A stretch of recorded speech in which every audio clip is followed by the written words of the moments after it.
Bismillahirrahmanirrahim. Alhamdulillahirabbil alamin wassalatu wassalamu ala rasulil amin nabiyina Muhammadin wa ala alihi wa sahbihi ajma'in. Amma ba'd. Muslimin dan muslimat, para peserta pengajian ibadat haji pada kali ini, perbincangan kita pada pagi ini ialah tentang rukun-rukun haji. Rukun-rukun haji, dalam haji ni kita ada 3 perkara. Yang pertama, rukun. Yang kedua, wajib. Yang ketiga, sunat. Yang ini dalam kerja haji. Adapun yang sebelum haji, kita sudah bincang dah tentang adabnya, syaratnya.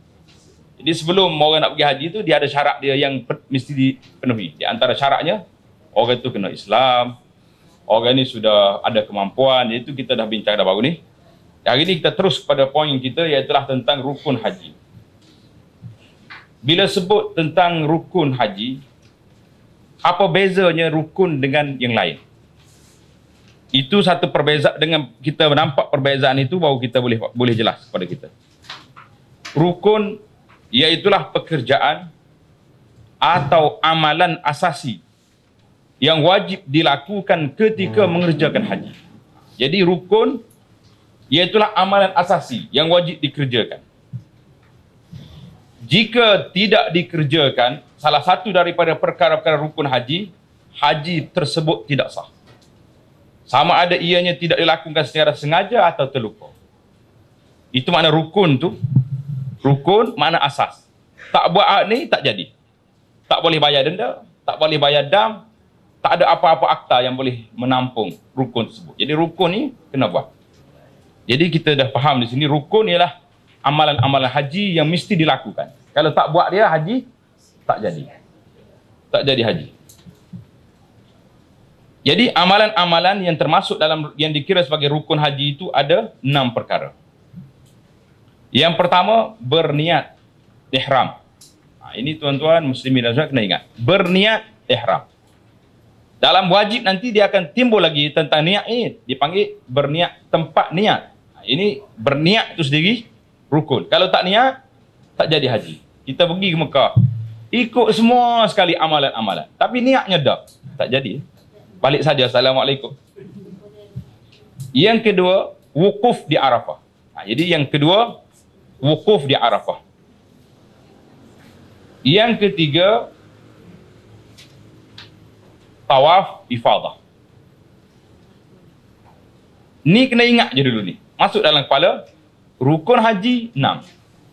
Yang keempat, sa'i di antara Safa dengan Marwah. Yang kelima, bercukur atau bergunting. Yang keenam, tertib pada kebanyakan rukun. Jadi kena ingat, bila sebut tertib pada kebanyakan rukun, maknanya bukan semua rukun. Kebanyakan rukun, penjelasannya akan dijelaskan sekejap lagi. Yang kita nak ingat hari ni 6 perkara. Pejam mata, ulang balik. Yang pertama, niat. Yang kedua, wukuf di Arafah. Yang ketiga, tawaf ifadah. Itu salah satu nama dia lah, tawaf haji maknanya. Yang keempat, sa'i di antara Safa Marwah. Yang kelima, cukur atau bergunting. Yang keenam, tertib pada kebanyakan rukun. Mesti kena habis ayat tu. Tertib pada kebanyakan rukun. Jadi kalau tertib segerak tu, tak habis cerita dia. Jadi kita dah ingat dah 6 rukun haji masuk dalam kepala kita dah sekejap. Masuk jangan keluar-keluar lah tu, masuk di situ lah tu. Kemudian kita akan pergi kepada wajib haji. Wajib haji ada beberapa perkara. Sama juga bilangannya, iaitulah 6 perkara. Sebelum daripada pergi ke wajib, kita tengok apa istilah wajib. Istilah rukun kita tahu dah. Tak buat, tak jadi haji. Wajib ni bagaimana pula? Yang pertama, pekerjaan atau amalan yang wajib dilakukan ketika mengerjakan haji. Hak ni pun wajib ni, mana wajib kena buat. Kalau tak buat, apa jadi? Jika tidak dikerjakan salah satu daripada perkara-perkara wajib haji, haji tersebut sah. Pada zahirnya sah. Tetapi wajib ke atas orang yang berkenaan membayar dam. Jadi haji sah, kena bayar dam. Dam tu apa? Dikira denda. Bayar denda. kerana kita meninggalkan salah satu daripada perkara yang diwajibkan dalam haji. Yang ketiga, jika dia juga menanggung dosa jika meninggalkan perkara-perkara wajib tersebut dengan sengaja. Jadi perbezaan di antara wajib dengan rukun tadi, wajib kena buat. Kalau tak buat dengan sengaja, yang pertama sekali berdosa.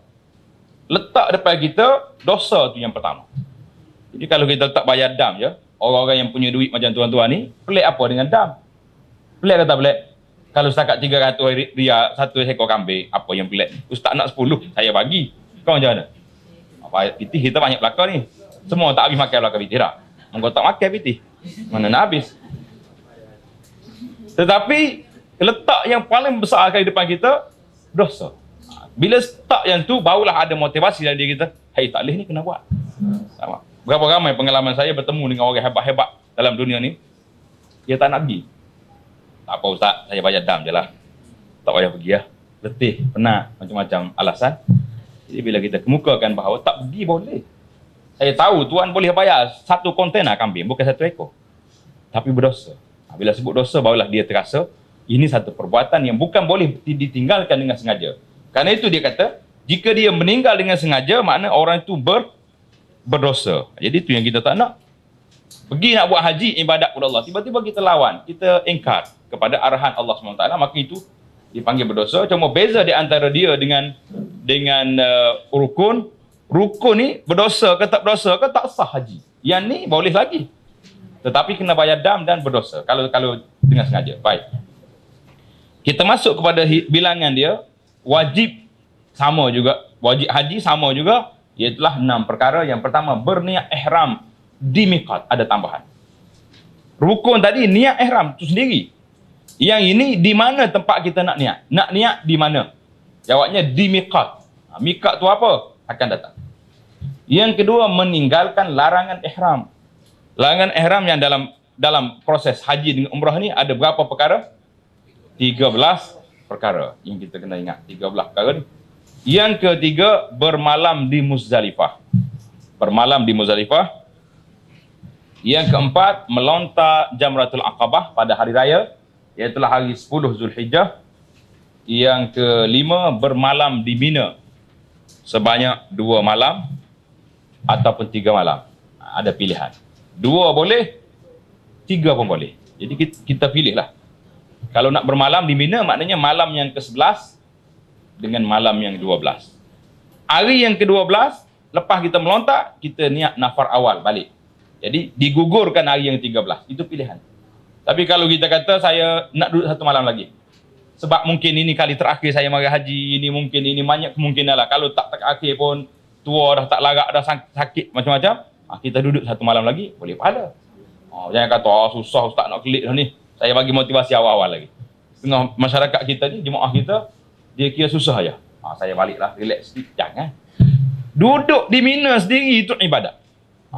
Tak situ. Payah ke, senang ke, 40 minit queue nak ambil tandas ke, semua tu ibadat kepada Allah SWT. Tak ada kosong, tak ada free. Semuanya ada pahala. Yang terakhir sekali, melontar batu di 3 jamrah pada hari 11, 12 ataupun terus kepada 13. Jadi kita letak di situ 6 wajib, 6 rukun. Rukun tak buat tak sah, wajib tak buat sah. Kalau sakit tidak berdosa, kena bayar dam. Kalau tidak uzur, berdosa dan dam. Dua-dua kali. Ingat dah? Kalau tanya boleh jawab? InsyaAllah ta'ala. Kena jawab selalu. Kita belajar hari ni, kita tak nak dah. Masuk dalam kepala, lekat. Tu dia. Pasal tu saya bagi nota pun kecil. Supaya para peserta kita ni tidak fikir banyak. Tapi kalau letak khilaf situ, khilaf sini, di tengah malah khilaf tu, kalau orang tanya ada berapa, boleh tak boleh? Khilaf. Ada ulama kata boleh, ada ulama kata tak boleh. Semua jawapan betul belaka. Mana ada hukum yang tidak khilaf? Kecuali sedikit je. Sampai orang tu dia belagak jadi pandai. Orang tanya semua ada 2 pendapat. Pendapat ini, pendapat ni. Jadi nampak pandai lah dianya. Hukum ni 2. Ada ulama kata boleh, ulama kata tak boleh. Atau orang nak uji dia. Dia kata, saya nak tanya, Allah Ta'ala ni ada khilaf juga. Dia kata khilaf juga, ada Allah pun. Punya khilaf dia tu sampai ada Allah pun khilaf juga. Dia kata apa? Orang Islam kata ada, orang kafir kata tak ada. Khilaf juga dengan orang kafir. Oh, pandai jawab. Tak apalah. Itu kadang-kadang jawapan ni kena pandai juga. Kalau tak kena pandai, susah kita tak? Supaya orang tanya saya baru ni. Dia tanya, jin nak pakai orang ke nak pakai ekor? Saya bagi jawapan di BP belum sidang lagi, saya tangguh dulu lah. Jadi jawapan pun kena juga tak? Kalau kita kata ekor kan, dia kata orang takkan jin orang mukmin panggil macam binatang. Sedap juga jawapan dia. Jadi kita tangguh dulu sehingga di BP sidang, lepas tu saya jawab balik. Tak suka soalan dia. Jadi dia soalan nakal, kita pun jawab nakal juga lah. Ada benda-benda yang tak boleh jawab. Jin seorang ke ekor ke, apa kerja dengan kita tak? Yang pentingnya baiklah. Kita berpindah kepada cara mengerjakan haji. Ada 3 cara. Tiga-tiga ni tidak jadi masalah. Ini memang kelonggaran Allah Ta'ala beri kepada kita. Tuan-tuan nak yang mana? Nak yang cara ni boleh. Nak cara ni boleh, nak cara ni boleh. Cumanya berlaku perbezaan pandangan ulama di sini tentang yang mana lebih afdal. Ada yang katakan hak ni afdal. Yang penting kita belajar dulu. Cara yang pertama dipanggil haji tamattu. Ingat. Cara nak melaksanakan ibadat haji ni 3 cara. Yang pertama haji tamattu. Makna tamattu kita cerita nanti. Yang kedua haji ifrad. Baca betul-betul. Haji ifrad. Yang ketiga haji qiran. Qiran.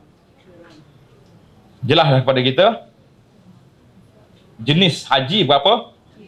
3. Tamattu, ifrad, qiran. Itu dari sudut pelaksanaan ibadat. Mungkin kalau kita tengok jenis haji lagi, ada lagi. Ada haji wajib, yang fardu, yang belum kita buat lagi. Ada orang yang dah buat haji, dah nak pergi kali yang kedua. Dia panggil haji sunat. Ada juga haji yang ketiga, wajib juga. Tapi sebab dia bernazar. Ada yang keempat, haji yang nak ganti pada orang lain. Itu kategori haji yang lain. Yang kita nak di sini dari sudut pelaksanaan.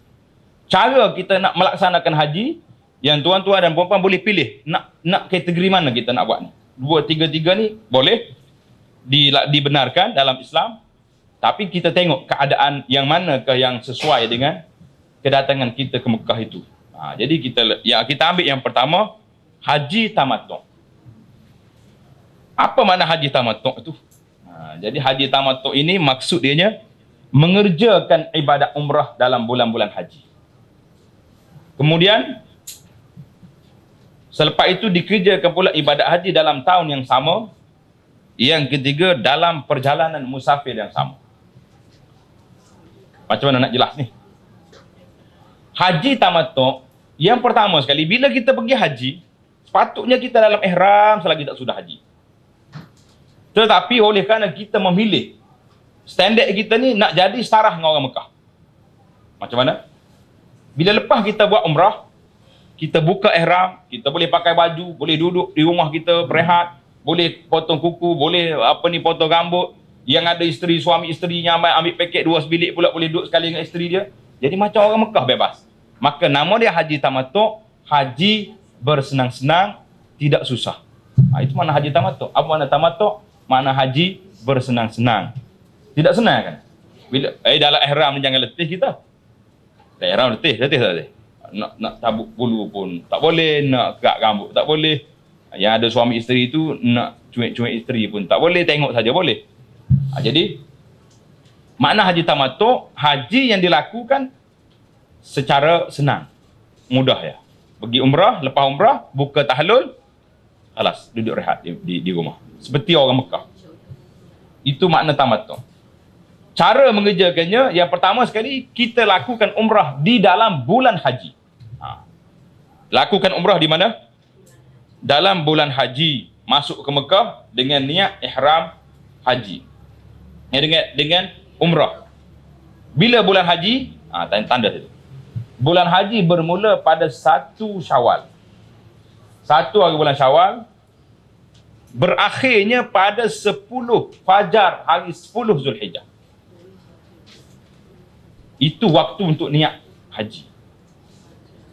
Kalau orang kata Ashhurul Hajj, Al-Hajju Ashhurum Ma'lumat dalam Quran, haji itu ialah bulan-bulan yang telah diketahui, maklum.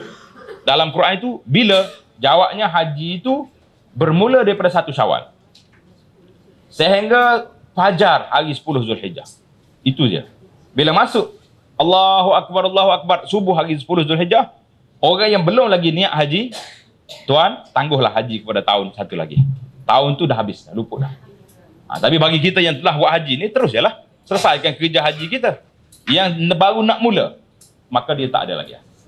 Yang dah niat dah, tapi tak pergi Arafah, sehingga matahari terbit, sehingga terbit fajar pada hari 10.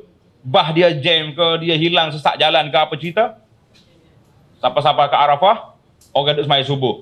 Jawab dia, Assalamualaikum, haji tahun depan. Tahun ni, tak ada, lepas dah haji dia. Itu makna Al-Hajju Ashhurun Ma'lumat. Haji itu bulan-bulan yang telah diketahui umum. Maknanya, waktu untuk berniat haji itu bermula daripada 1 Syawal sampai terbit fajar 10 Zulhijjah. Jadi mungkin akan keliru nanti. Tuan-tuan akan tanya, macam mana pula 10 Zulhijjah, sedangkan 10 Zulhijjah kita duduk air raya. Baru nak melontar Jamrah Aqabah. Belum lagi tawaf, belum lagi sa'i, belum lagi bercukur, belum lagi apa lagi. Jawabnya tidak. Itu maksudnya ini bulan haji, bulan yang boleh di niat haji. Jadi kalau tak niat lagi pada tu, jawabnya tahun depan. Itu yang pertama, melakukan umrah dalam bulan ini. Kalaulah tuan pergi umrah bulan Ramadan, lepas Ramadan balik, ataupun sebelum raya balik, tak jadi haji tamattu, kerana kita dah balik. Yang kedua, selepas itu dikerjakan pula ibadat haji dalam tahun yang sama. Syarat yang ketiga, dalam perjalanan yang sama. Dalam perjalanan yang sama, mana kita pergi macam dulu kan. Orang tua kita pergi ke Mekah, duduk berapa bulan? 4 bulan. Dia pergi bulan Ramadan lagi. Kemudian dia duduk sampai haji. Kalau dia buat umrah dalam bulan Syawal, maka dia jadi haji tamattu. Tapi biasanya jemaah kita dia tak umrah dah boleh Syawal tu. Cara kena buat umrah nak keluar rumah pun takut. Jadi alhamdulillah lah, dengan undang-undang ada hari ni, tak ada lagi orang pergi sedemikian yang menyusahkan dia sendiri dan menyusahkan semua orang lain. Duduk rumah pun takut, duduk mikir kena igak ke tak orang ni. Baik. Haji tamattu, melakukan umrah dalam bulan haji, kemudian melakukan haji pada tahun itu juga dalam perjalanan yang sama. Tapi kalau lepas raya dia balik Malaysia. Balik. Bila mari KT dia ke berapa nanti dia pergi balik. Itu tak jadi tamattu. Walaupun dia ada kerja umrah di dalam bulan haji. Naknya dalam perjalanan yang sama. Jelas. Kalau ada yang tak jelas terus tanya aja. Kita takut tak terulang balik. Maksudnya satu perjalanan. Satu perjalanan. Maknanya kalau pergi biasa jemaah kita ni dia pergi nak raya Mekah. Lepas raya buat lagi umrah. Kemudian dia balik. Mari dapat pula surat tawaran haji, pergi. Pergi pula dengan perjalanan yang baru, tak jadi tamattu. Tamattu dia sudah putus kerana kecuali dia niat umrah balik, umrah baru pula masa dia pergi tadi. Maka dia jadi tamattu balik. Boleh tamattu balik. Atau kalau tuan pergi pula dengan haji, dah dekat nak haji, macam contohnya package kita ni dekat dengan haji, kita niat haji ifrad. Tak jadi, dia terputus dengan umrah yang kita buat tadi kerana kita sudah balik ke negeri kita dan telah menggunakan miqat yang baru. Kita berpindah kepada yang kedua, kategori yang kedua, iaitu haji ifrad. Apa dia haji ifrad itu? Haji ifrad iaitulah mengerjakan haji dahulu dalam bulan-bulan haji, kemudian mengerjakan umrah. Jadi kita pergi sampai di Mekah, kita niat nawaitul hajja wa ahramtu bihi lillahi ta'ala, saya aku mengerjakan haji dan berihramlah aku kerana Allah Ta'ala. Kita tak buka-buka ihram. Masuk tawaf kudum, sa'i haji, duduk dalam ihram kita 10 hari, 15 hari, ikutlah berapa hari yang kita pergi, sabarlah kita. Jadi orang yang boleh buat haji ifrad ni orang hebat. Dengan godaan-godaan yang begitu banyak. Tapi saya tidak, kalau masa kita pergi itu terlalu lama. Contohnya kita pergi 2 minggu lagi nak haji, mungkin dia akan terasa payah.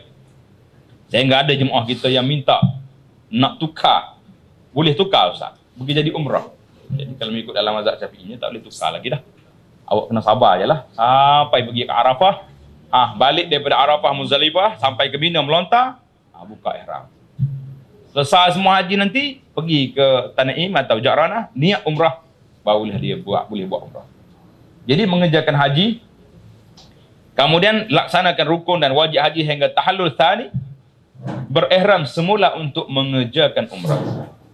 Jadi kita faham, haji ifrad itu mana haji single, haji saja je, tak ada. Masuk ke Mekah dalam bulan haji dengan niat haji. Dan kita yang kesan dianya tak boleh niat, tak boleh buka ihram sampai kita balik daripada Mina, sampai kita balik daripada Arafah ke Muzdalifah, ke Mina, melontar, bertahallul, baru buka ihram. Jadi cabarannya begitu. Baik, tak apa, lagi banyak ujian, lagi besar pahalanya. Apa dia haji qiran itu? Iaitulah berniat mengerjakan haji dan umrah serentak. Jadi haji qiran ni ada dua cara. Haji qiran ni ada dua cara. Yang pertama, kita niat haji dan umrah sekaligus. Sampai di miqat, saja aku mengerjakan haji dan umrah. Twin, kembar selalu. Ada orang panggil dua dalam satu. Jadi niat dua-dua ni, dua-duanya dapat pahala sekaligus. Cumanya berbezanya, kita kena lakukan amalan-amalan haji. Umrah tu ikut je. Lepas buat umrah pun tak boleh buka ihram. Mana lepas kita tawaf sa'i, nak buka ihram ni kerana saya umrah dah selesai tak? Kita dah niat haji tadi. Macam haji ifrat juga. Cara dia macam haji ifrat, tapi dia dapat dua pahala. Berbezanya, ifrat tak kena dam, haji tamattu' dia kena dam, dan haji qiran ini kena dam. Kerana kita kembar dua dalam satu. Itu beza. Baiklah. Itu cara yang pertama. Sampai di miqat, niat dua-dua sekali. Haji dan umrah. Niat dua-dua sekali. Jadilah haji kita haji qiran. Atau orang ni masuk ke Mekah dengan niat umrah. Masuk ke Mekah dengan niat umrah. Nak buat haji tamattu' contohnya. Takdir Allah Subhanahu Wa Taala mari haid atau sakit. Sehingga hari orang nak pergi ke Arafah, dia tak selesai lagi. Haid dia masih lagi tak habis. Ataupun keuzuran sakit, dia tak boleh nak pergi buat umrah. Duduk di hospital. Maka terpaksa kita nak angkat dia orang ni pergi dengan ambulan ke Arafah contohnya. Sedangkan dia dah niat umrah. Macam mana nak buat? Maka kita masukkan haji ke atas umrah. Niat aku mengerjakan haji, masukkan haji ke atas umrah aku ni, maka jadi dia haji qiran juga. Jadi haji qiran. Dia biasanya orang perempuan yang terlibat dengan kes ni ataupun orang sakit. Dua tu je lah. Jadi haji boleh masuk ke dalam umrah. Dalam kaedah dianya, yang besar boleh masuk atas yang kecil tak boleh masuk besar. Contohnya orang ni buat niat haji ifrat. Sangkaan dia lepas haji nak pergi buat umrah. Tiba-tiba datang SMS daripada Malaysia. Ayah dia ke, mak sakit ke, emergency nak balik cepat. Lepas haji dia terus balik. Nak buat umrah tak sempat. Boleh tidak dia kata, saya masuk sekali lah umrah saya ni. Sebab umrah wajib ni tak pergi lagi contohnya. Kalau orang dah pergi umrah dah, selesai masalah. Jadi tak boleh lagi nak masuk umrah dalam haji. Kerana yang kecil tak boleh masuk dalam yang besar. Yang besar boleh masuk atas yang kecil. Itu kaedah. Jadi oleh kerana kita buat haji tamattu', tak boleh selesai. Mari waktu nak pergi haji, kita masukkan haji dalam umrah, jadi haji qiran. Jelas tak jelas? Haji qiran ni dua cara. Sama ada daripada awal lagi kita niat qiran, masuk terus. Ataupun qiran itu mari kemudian. Bila kita tak dapat laksanakan umrah, maka kita masukkan qiran. Jadi haji qiran ini haji yang kita kena bayar dam juga. Jadi jelas pada kita tuan-tuan, muslimin dan muslimat, haji itu tiga cara. Sama ada tamattu', ifrat, qiran. Jadi kita jelas dah. Cara tamattu'nya masuk haji saja. Cara tamattu' masuk umrah dulu, kemudian haji. Ifrat haji saja. Qiran masuk dengan dua-dua sekali niat. Ataupun orang yang masuk dengan umrah dulu tak selesai, masukkan haji kata umrah. Jelas dah pada kita. Jadi cara perhatian di sini apabila terdapat jenis haji qiran lain, tadi dah kita dah jelas. Kita berpindah kepada cara-cara melakukan haji qiran dah selesai dah. Sunat-sunat sebelum berihram. Di dalam kitab kita ni ada lagi satu perkara, iaitu tentang umrah. Umrah ni kita akan jumpa nanti insya-Allah. Jadi kita terus ke perkara yang sunat sebelum niat haji. Ataupun terus je tengok dalam buku nota kita.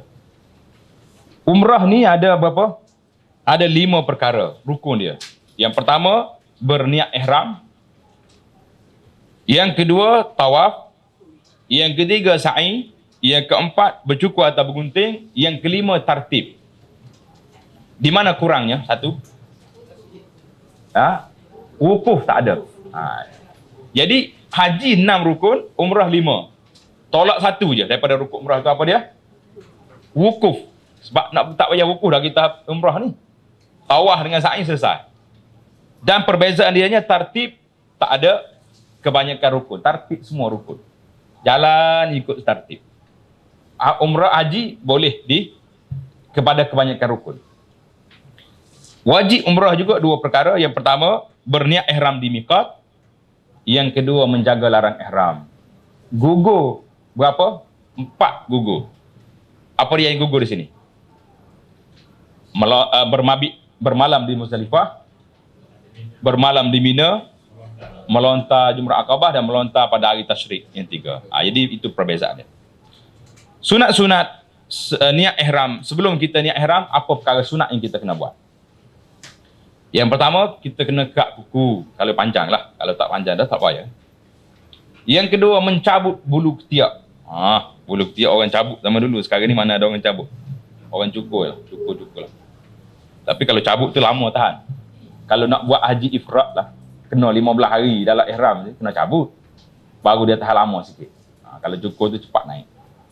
Mencukur bulu ari-ari dan mengandam misai. Misai kena comel. Ni mudah yang ni. Perkara sunat yang perlu kita buat. Yang pertamanya mandi sunat ihram. Bila kita nak berihram, kita mandi sunat ihram. Dengan niatnya, niat aku mandi dalam niat hati kita lah. Mandi sunat ihram. Yang keempat, memakai bau-bauan.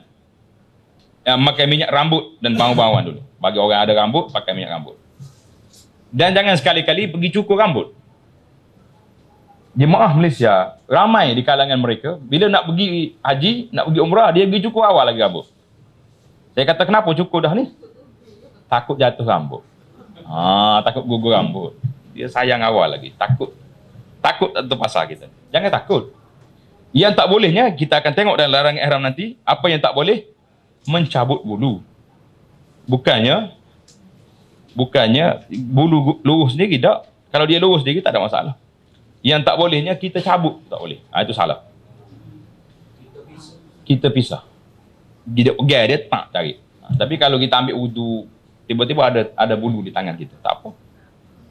Kalau orang tanya kenapa ni, dia yang lurus, bukan saya cabut. Dia sendiri yang jatuh. Yang tak bolehnya kita cabut. Itu kaedah dia, tak boleh mencabut. Tapi kalau dia tercabut, dia punya pasal, kenapa kamu lurus? Kita kena tanya dia balik. Garu tak apa. Tidak apa. Macam orang tak apa. Yang kelima, memakai pakaian ihram berwarna putih. Ini bagi orang lelaki, yang cantiknya pakai berwarna putih. Bagi orang perempuan, kalau nak pakai warna putih juga, pastikan kain itu tebal. Karena biasa warna putih ni nipis. Nampak tubuh dia itu tak baik. Jadi untuk nak mengelakkan daripada perkara ini berlaku macam mana, kita pakai juga warna putih dalam, dan kita beli jubah yang warna hitam kat luar, pakai luar. Tuduh. Jubah kat Arab banyak. Macam-macam jenis jubah yang nipis pakai. Jadi tuduh kita punya aurat kita tak nampak. Yang keenam, sembahyang sunat. Dalam kitab kita ni tulis sunat ihram. Dia naknya, yang sunatnya kita berniat ihram tu selepas salat. Jadi kalau kita sampai di miqat, dah masuk waktu zuhur, kita sembahyang zuhur. Masuk waktu asar, sembahyang asar. Jadi mana-mana salat lepas kita sembahyang, kita dia berniat, tak apa. Jadi tidak perlu pada khusus kepada sunat ihram, ikut waktulah. Kalau sampai waktu, tak ada waktu. Kita dah sembahyang dah di Madinah contohnya. Asar dengan zuhur dah sembahyang. Sampai lepas asar. Lepas asar tak ada waktu salat sunat. Jadi kita masuk dalam masjid, tahiyatul masjid. Sunat tahiyatul masjid, lepas tu niat je umrah. Jadi dia sunatkan kita sembahyang sunat berniat tu selepas salat. Cara dianya baca yang pertama Al-Kafirun, yang kedua surah Al-Ikhlas. Itu yang paling mudah lah. Yang ketujuh di antara sunat lagi memperbanyakkan talbiyah. Labbaik Allahumma labbaik, labbaik la syarika laka labbaik. Innal hamda wan ni'mata laka wal mulk la syarika lak. Itu sunat. dia akan bila dalam pelaksanaan nanti dia akan buat serentak lah. Dia akan campur semua. Sunat dengan wajib serentak. Jadi sekarang ni kita pisah-pisahkan supaya kita mudah faham. Hak ni sunat. Kalau tak buat pun tidak mengapa. Kalau buat dapat pahala. Jangan kita anggap tak apa hak ni sunat je. Jangan bercakap tentang sunat tu ada jah kat belakang. Kalau orang luar kata sunat je tak mahu. Kerana sunat itu dibuat tak buat oleh Nabi. Dia buat. Jadi oleh kerana Nabi kita buat, semua yang dia buat itu kita letak ia punya besar. Bukan satu benda yang kecil. Tapi kalau kita tak mampu, tak berkesempatan, mana kita tidak berdosa, tidak melakukannya.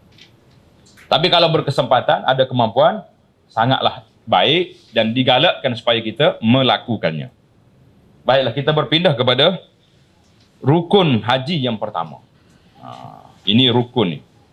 Tadi kita dah dalam mukadimah kita tadi kita dah sebut rukun tu apa perkaranya rukun tu?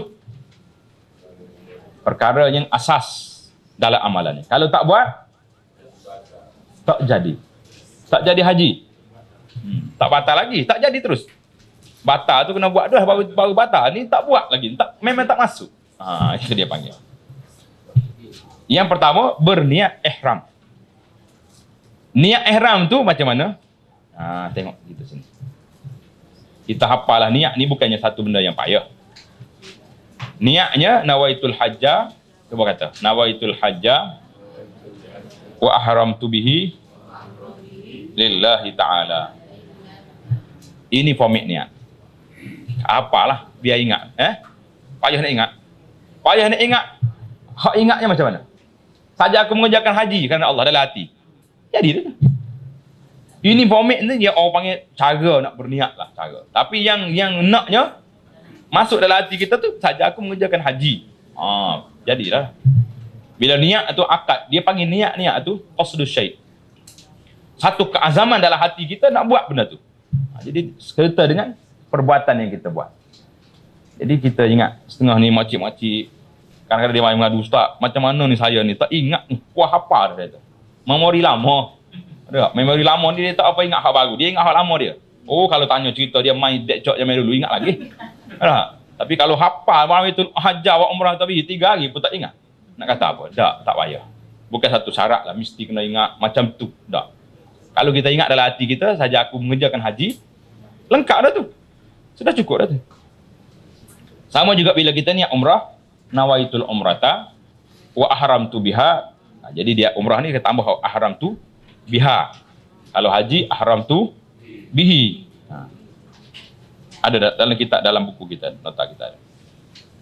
Saja aku mengerjakan umrah dan berihram dengannya kerana Allah Ta'ala. Jadi mudah ya. Saja aku mengerjakan umrah dan berihram dengannya kerana Allah Ta'ala. Jadi letak dalam hati kita saja aku mengerjakan umrah.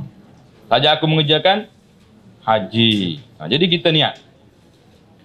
Jadi lepas pada kita kata tu, kita kata labbaika hajjan. Kalau haji, lepas kita niat dalam hati kita, kita kata dengan mulut kita labbaika hajjan.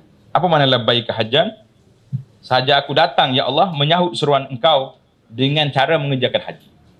Tapi kalau kita buat haji tamattu, labbaika umratan. Maknanya kami sahut seruanmu ya Allah dengan mengerjakan umrah. Mudah. Payah. Mudah sangat. Di sini timbul satu ya.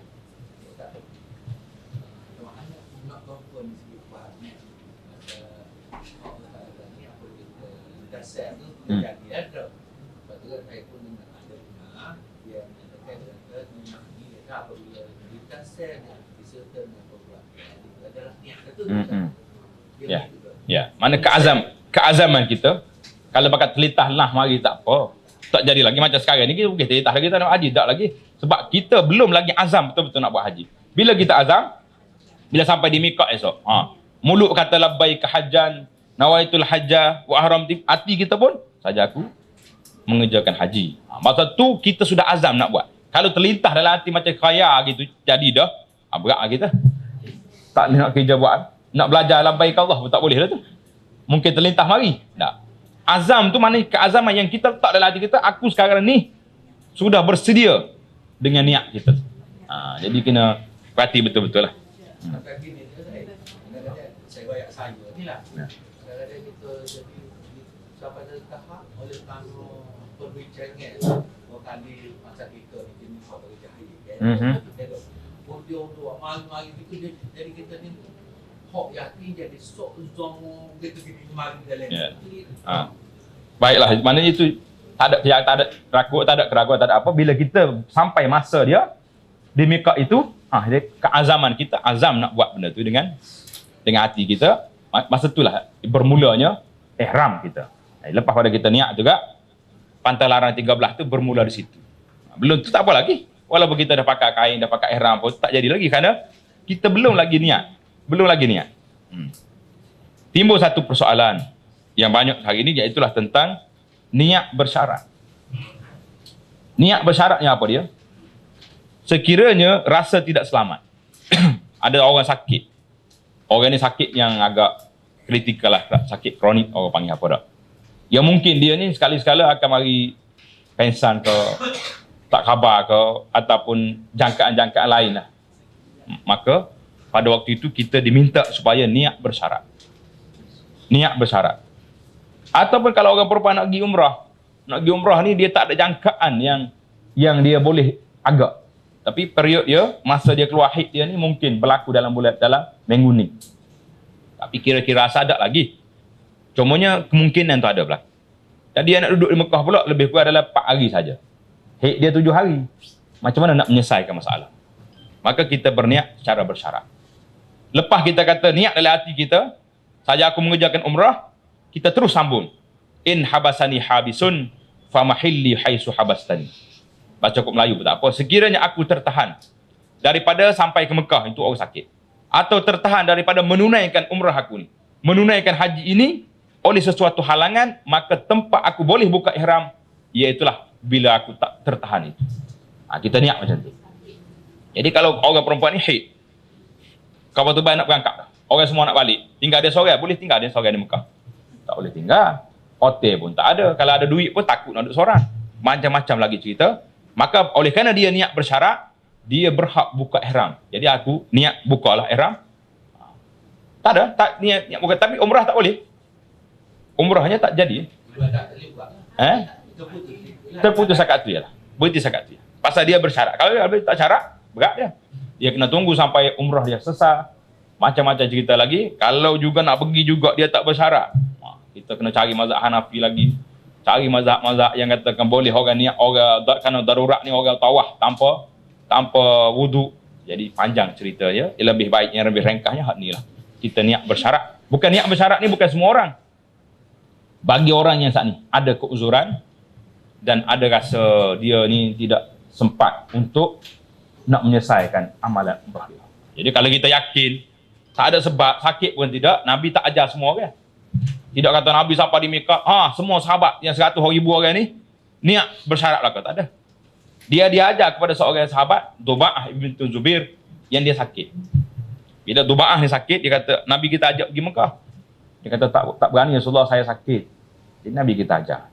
Kamu berniat macam ni, ya Duba'ah. Sekiranya sakit aku ni tak boleh menyelesaikan umrah aku ni, maka aku batalkan umrah aku di situ tempat yang kita nak. Jadi itu di antara niat yang sepatutnya kita tambah bagi orang yang keuzuran. Terutama sekali orang yang pergi umrah lah. Sebab umrah ni terlalu pendek masa dia. Dan bagi orang pergi haji itu insya-Allah masanya cukup. Karena tak buat haji pun penerbangan pertama ni tak buat lepas haji selalu. Mungkin seminggu lepas haji baru ada penerbangan pertama. Untuk orang ni pergi. Nak selesai masalah saat ni lah. Jadi ya.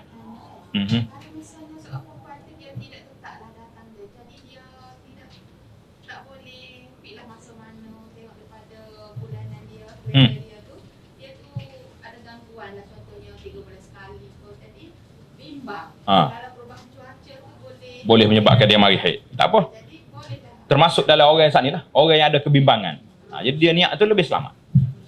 Selamat bersyarat itu kerana dia akan bebas lah. Bila kes tu berlaku, tak menyusahkan orang lain. Tidak susah juga. Kena pergi tukar penerbangan lagi. Macam-macam benda yang terlibat.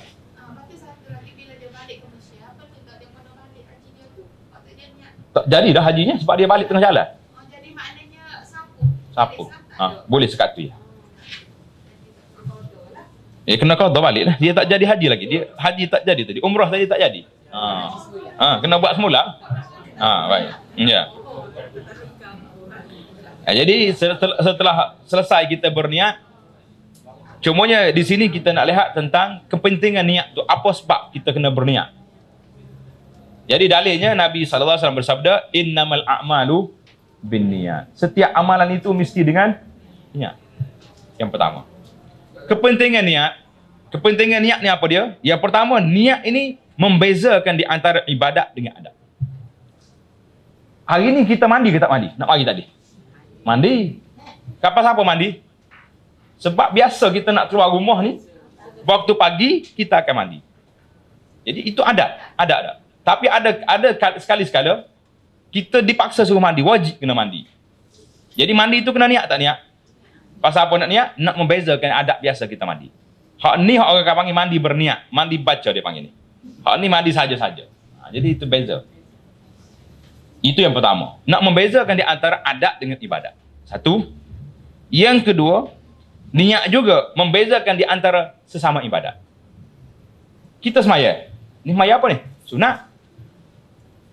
Kalau semaya zuhur dengan sunat tu, nampak beza sangat. 2 rakaat, 4 rakaat. Tapi kalau semaya subuh, sama-sama 2 ya. Subuh 2 rakaat, sunat 2 rakaat. Jadi macam mana nak tahu yang ni sunat dengan niat? Saja aku semaya sunat fajar 2 rakaat semaya. Lepas pada tu, barulah saja aku semaya fardu subuh. Ini 2 ni, niat tu yang membezakan. Dan niat ni juga memberi kesan yang begitu besar dalam kehidupan seorang Muslim. Contohnya, kita keluar daripada rumah kita nak pergi pejabat. Tujuan apa nak pergi pejabat? Nak pergi kerja. Pasal apa nak kerja? Nak gaji. Sebab apa nak gaji? Mau makan. Jadi, habis kat tu. Boleh makan, pergi ke tandas, beres. Beres tak beres? Beres. Tapi kalau seorang turun daripada rumah, kenapa nak pergi kerja? Sebab Allah Ta'ala perlukan kepada kita mencari rezeki yang halal. Pasal apa nak makan halal? Tak mau makan yang haram. Lepas pada boleh yang halal, nak untuk nafkah keluarga kita yang wajib ke atas kita. Yang lebih pada tu nak derma. Pergi ke masjid, rumah anak yatim, pergi mana-mana. Turun daripada rumah sampai balik, semuanya ditulis ibadat kepada Allah SWT kerana niat kita yang baik. Beza tak beza? Sangat beza. Jadi tuan-tuan muslimin dan muslimat, niat ni sentiasa kena baik, tapi niat juga tidak menghalalkan yang haram. Kena ingat. Hari ni kalau kita tangkap orang pencuri yang hebat-hebat. Kenapa kamu mencuri? Tuan, tangan saja jahat, hati baik. Sebab bila dapat duit ni, saya nak tolong anak yatim. Baru banyak kita tengok act-act ni dia panggil konsep amal. Konsep amal. Amal apa? Berjoget macam ke atas petah tak? Tapi duit ni akan diberi ke rumah anak yatim. Jadi ibadat ke tidak? Tak jadi ibadat. Sebab cara tu. Jadi kita kena faham. Niat ini hanya membezakan di antara adat dengan ibadat. Niat ini membeza sama-sama ibadat. Niat tidak boleh menghalalkan yang haram. Contohnya hari ni, bila sibuk tentang orang nak berjudi. Kalau kita tak bagi lesen dia akan berjudi. Keluar lesen. Nak menyelesaikan masalah judi. Selesai tak masalah? Tidak halal. Dia nak berjudi, kalau tak cara haram, boleh tangkap. Tapi kalau dah bagi lesen, Assalamualaikum, nak tangkap, lesen ada. Sudah kita. Niat, setakat tu ya dia. Beza antara adat dengan ibadat, membeza antara sesama ibadat. Apa soalan tadi? Berhubung dengan apa ni, niat besar lah kita. Ya. Jadi apabila ada titik tertentu, Ya, betul. maka mengharuskan kita mengenai eret kan. Maka di situ ada penebusan atau tidak? Ada? Ada penebusan atau tidak? Maksudnya kena bayar? Tak payah dah. Doa Tak payah bayar dah. Bila kita dah niat bersyarat tadi, tak payah bayar dah apa-apa. Sebab kita dah bersyarat dengan Allah SWT. Kalau sekiranya berlaku apa-apa kes yang saya tidak mampu melaksanakan haji atau umrah saya ni, maka saya buka ihram saya di situ. Jadi takdir Allah Ta'ala-nya kita buka ihram, lepas tu sihat balik pula. Dah lagi kita pergi umrah sekali lagi. Tak apa, boleh mula umrah kita. Jadi kalau tak sihat dah, dipikul balik dengan kapal terbang dengan ambulan ke Malaysia, habislah kita. Assalamualaikum, pergi daftar semula, tahun depan pergi balik. Itu je lah. Baiklah. Kita masih lagi dalam rukun yang pertama. Apakah yang dimaksudkan dengan niat ihram? Niat ihram tu apa dia? Jawabnya, niat ihram itu iaitulah niat masuk mengerjakan haji atau umrah atau kedua-duanya sekali. Niat masuk. Kalau setakat kita pakai ihram saja, macam kita duk pakai ihram pakai ihram nak pergi ihram, nak pergi haji, kita pakai ihram kan? Pakai kain dua lah tu. Tak lagi. Oh, tu boleh bergaru lagi. Kalau rasa gatal boleh, dia boleh tarik lagi. Selagi tidak berniat. Itu tak ada. Bila niat tu, barulah bermulanya larangan 13 tu bermula di mana? Di waktu niat. Ini kalau tak, kita jadi serabut dah tu. Kalau silap faham situ, ada juga masyarakat kita ni bila sampai sini, dia kata, tak boleh dah ni, pakar dah. Itu baru pakaian untuk berihram. Tak niat lagi. Tidak berihram lagi. Macam kita nak semaya, nak salat. Pakai piyah siap dah, serbel siap. Duduk atas jadah dah. Kalau orang telefon boleh jawab lagi tak? Orang panggil boleh jawab lagi. Selagi tidak takbiratul ihram, Allahu Akbar. Selagi itu kita masih boleh niat. Boleh bercakap, boleh apa. Jadi sama juga dengan ihram kita tadi. Jadi niat kita tadi, niat mengerjakan umrah saja atau niat mengerjakan haji saja atau niat kedua-duanya sekali, dia panggil haji qiran yang telah kita belajar tadi. Jangan terlupa. Jadi perhatian di sini, niat haji itu, niat ihram haji tertakluk kepada cara atau jenis-jenis haji yang kita buat. Tuan nak haji apa? Haji tamattu. Nak niat macam mana? Kalau kita pergi niat daripada Malaysia lagi nak haji tamattu, sampai di Mekah kita niat apa? Niat umrah dulu. Hajinya bila nak pergi Arafah nanti. Jadi baik. Mari Malaysia nak niat haji ifrad. Kita niat apa di Mekah? Niat haji saja. Saya ni oleh kerana uzur, tak larat, nak niat dua-dua sekali. Berkembar. Niat haji dan umrah jadi haji qiran. Jadi niat tu duduk tertakluk kepada cara kita berpakaian. Jadi bila kita sudah niat, sebelum niat lagi, kita kena memakai pakaian untuk berihram. Macam mana pakaian kita? Bagi orang lelakinya, dua helai kain itulah. Kain yang dia selai dia pakai untuk menutup auratnya di antara pusat dengan lutut. Dan selai lagi dibuat selendang. Jadi macam kita pakai tu. Hak ni dia panggil ihram. Pakaian ni kena pakai. Inilah pakaian kita. Dalam haji ni kenapa kena pakai macam ni? Dan disunatkan pakai warna putih. Kenapa? Sebab perjalanan haji ini perjalanan satu gambaran perjalanan menuju ke akhirat. Tidak kita angkat orang mati pakai kain putih lagi. Jadi bila kita pakai lagu ni, tengah duduk tidur, tengok, aku lagu ni lah sikit lagi. Orang akan pakai lagu ni. Ada orang pakai warna-warni. Pakai kut orang mati, ada. Tidak pakai ni. Jadi pakaian kita ni melambangkan bahawa kita ni dalam perjalanan kepada Allah Subhanahu Wa Taala. Hak ni perjalanan boleh kelik. Ada perjalanan lagi yang terus tak boleh balik. Jadi bila mungkin di akhir nanti kita akan masuk dalam falsafah hikmah haji. Banyak sekali pengalaman-pengalaman yang telah kita lalui bersama sahabat-sahabat yang pergi haji. Ya, kalau istilah orang muda panggil testimoni ke apa nama. Pengalaman dia sendiri dia akan cerita. Kadang-kadang jemaah kita pun kita kumpul dekat-dekat nak balik esok, suruh cerita apa yang perasaan dia, bagaimana keadaan, macam-macam lagi cerita. Jadi ini pakai ihram yang kita kena pakai. Yang ni yang seorang ni yang buka baru ni itu pakai yang khusus sewaktu nak tawaf saja. Ingat, waktu nak tawaf aja pakai lagu tu. Waktu lain di Malaysia ke di Madinah ke jangan duk pakai macam tu. Kita pakai buka baru sebelah kanan ni sewaktu nak tawaf sahaja. Bagi orang perempuannya itulah pakaian dia.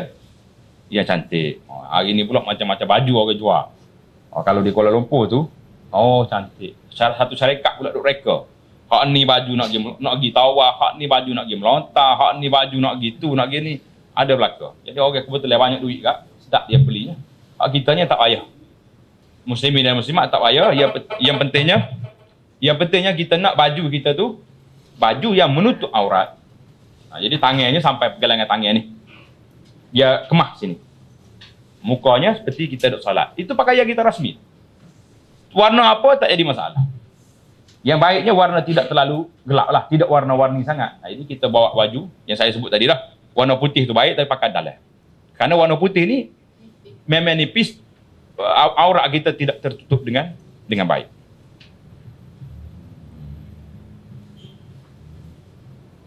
Cara-cara nak pakai ihram ni mungkin kita akan buat dalam praktikal nantilah. Cara nak makan tu bagaimana? Kita akan buat asing lah. Orang lelaki saja ada. Kalau salahnya geletuh pun tidak jadi masalah sangat. Ni cara nak makan tu. Mudah sangat dah. Payah apa yang pakai kain sarung dah. Kita hidup payah pakai kain sarung ni. Sahabat-sahabat kita, orang-orang India, oh mudah dia main kain sarung, dia tak jahit, tak pernah jahit dah dia. Ihram sok dah dia. Jadi kita ni main. Kena belajar jaga-jaga sari dua ni, belajar belakang ihram petai lagi. Baru tak kekok. Tengok. Tu pakai orang kita tu. Dengan big sakut tekoknya ada belakang. Jadi cara kita nak berniat ihram macam mana? Yang pertama sekali dalam keadaan kita berwudu. Jadi cantiklah bagi orang lelaki. Orang yang apa ni? Yang tidak uzur berwudu. Orang perempuan pun bagi orang perempuan yang uzur dalam haid, dia disunatkan mandi untuk ihram. Walaupun dia haid, mandi ni bukan mandi kerana nak suci haid tu. Mandi kerana ihram. Jadi menghadap ke arah kiblat itu cantik. Berniat ketika kenderaan mula hendak bergerak. Yang cantiknya bila kita naik atas bah baru kita niat. Tapi biasanya jemaah ni akan diajar. Dalam masjid lagi lepas pada dia salat tu ajar dah. Takut terlupa. Tak apa. Kalau kita yakin kita boleh itu, kita buat. Bila naik atas bah tu, biasanya atas bah pun guide kita tu sekali lagi akan beritahu, tuan-tuan yang belum berniat, sila berniat. Jadi kita niat situlah. Berniat, mengiringi niat selepas itu dengan bertalbiyah. Jadi haji ni, bunga hajinya, perhiasan haji itu dia apa? Berniat, itu bertalbiyah. Labbaik Allahumma labbaik, labbaik la syarika lak labbaik. Doa ni, talbiyah ni, tuan-tuan dan puan-puan, haji dan bakal haji dan hajah sekalian, hendaklah hafal daripada sekarang. Ingatlah. Ni tak tahan, bila nak baca talbiyah, cari buku. Kalau ni enggak buku, tak baca dah dia. Sama juga bila dengan tawaf nanti kita akan cerita macam mana. Cerita orang masyarakat kita ni, bila dia tikat dengan buku, sudah, tak tahu nak kata apa. Anak dia besar suruh buat apa, dalam buku tak ada, tak baca juga. Tak apa. Sesiapa yang sudah berniat ihram haji dan umrah, maka wajib ke atasnya meninggal larangan ihram. Larangan ihram tu ada berapa perkara? 13 perkara yang kita akan sebut nanti insya-Allah taala. Subhanakallahumma wa bihamdika asyhadu an la ilaha illa anta astaghfiruka wa atubu ilaik. Wa sallallahu ala nabiyyina Muhammad wa ala alihi wa sahbihi ajma'in. Alhamdulillahirabbil alamin.